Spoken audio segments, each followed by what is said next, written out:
기독교 대한복음교회는 일제강점기 조선인 자신의 교회를 주창하며 설립된 우리나라 자생교단으로 민족 정체성에 강한 특징을 지니고 있는데요.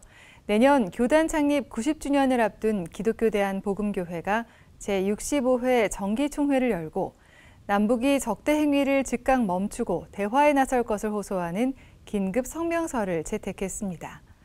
임원 선거에선 현 윤창섭 총회장을 2년 임기의 총회장으로 재신임했습니다. 송주열 기자의 보도입니다.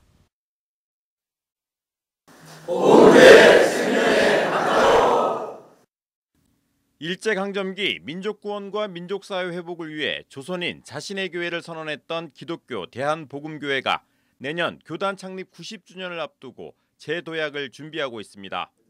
기독교 대한복음교회는 2년 만에 치러진 임원 선거에서 현 윤창섭 총회장을 2년 임기 총회장으로 재선출했습니다.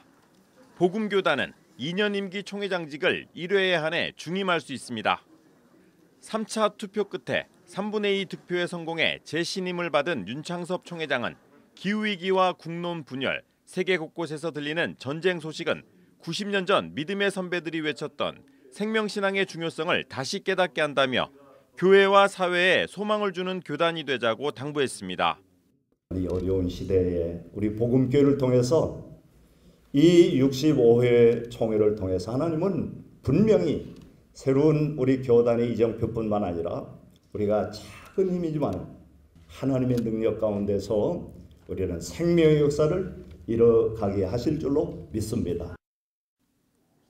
부총회장 선거에서는 현 박준일 목사 부총회장이 재신임됐고 장로 부총회장 선거에서는 양용식 장로가 과반수 득표로 당선됐습니다.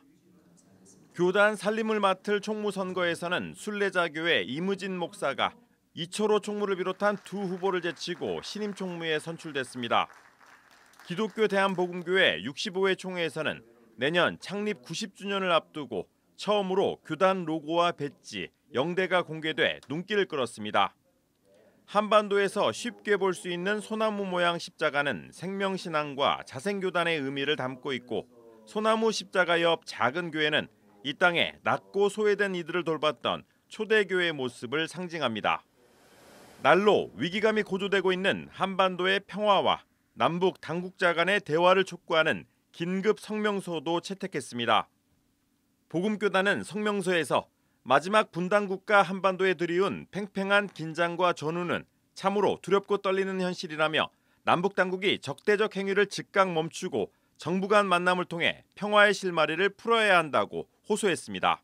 남북의 통일과 평화와 관련된 문제에 굉장히 지대한 관심을 가졌던 교단으로서 그래서 오늘 이런 총회를 맞이해서 이와 관련된 평화를 촉구하는 그런 성명안들을 저희들이 함께 그걸 선택하고 그다음에 촉구하는 그런 과정들을 가졌으면 좋겠다. 그러한 취지에서 제안을 드렸던 것입니다. 아울러 기독교 대한복음교회는 교단 창립 90주년을 앞두고 농촌교회 목회자와 미자립교회 목회자 지원을 위한 응급정책 보완과 사회복지재단위원회 설립에 박차를 가하기로 했습니다. 기독교 대한복음교회는 하루 동안 각부 보고와 위원회, 산하기관 보고 등 회무 처리를 진행하고 폐회했습니다. CBS 뉴스 송주열입니다.